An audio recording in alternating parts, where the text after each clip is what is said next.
मुंबई उपनगरातल्या टॉप 9 घडामोडींचा आता आढावा घेऊयात।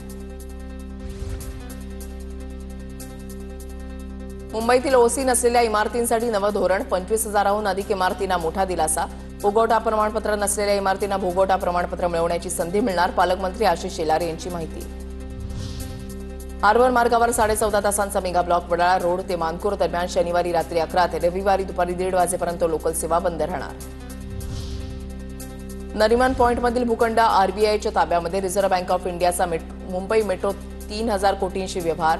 या जागेवर आरबीआय नवीन कार्यालय बांधणार असून या महसुलाचा उपयोग मेट्रो 3च्या कामासाठी केला जाणार। राज्यात रविवारपासून पुन्हा मुसळधार पावसाचा इशारा, पुढील 2 आठवडे पावसाची नोंद सरासरीपेक्षा जास्त राहण्याची शक्यता। नवी मुंबईतील 791 घरांच्या चौकशीसाठी एसआयटीची स्थापना, तसंच संबंधित 11 विकासकांच्या प्रकल्पांना भूगोटा प्रमाणपत्र न देण्याचेही निर्देश। मीरा भाईंदर काश्मीरात नीलकमल नाका इथे भीषण अपघात, आरएमसी प्लांटच्या गाडीखाली येऊन 12 वर्षीय मुलाचा मृत्यू। गुजरातमध्ये गणपती दर्शनासाठी गेलेल्या अल्पवयीन मुलाचं अपहरण, मुलाची सुटका करण्यात बदलापूर ग्रामीण पोलिसांना यश। या प्रकरणी गुजरातमधील 3 आरोपींना अटक। नवी मुंबईतील खारघरमधील एका इमारतीमध्ये आढळला अजगर, इमारतीच्या पहिल्या मजल्यावर घराबाहेर ठेवलेल्या बुटाच्या रॅकमध्ये होता अजगर, सर्पमित्राच्या मदतीनं अजगर ताब्यात।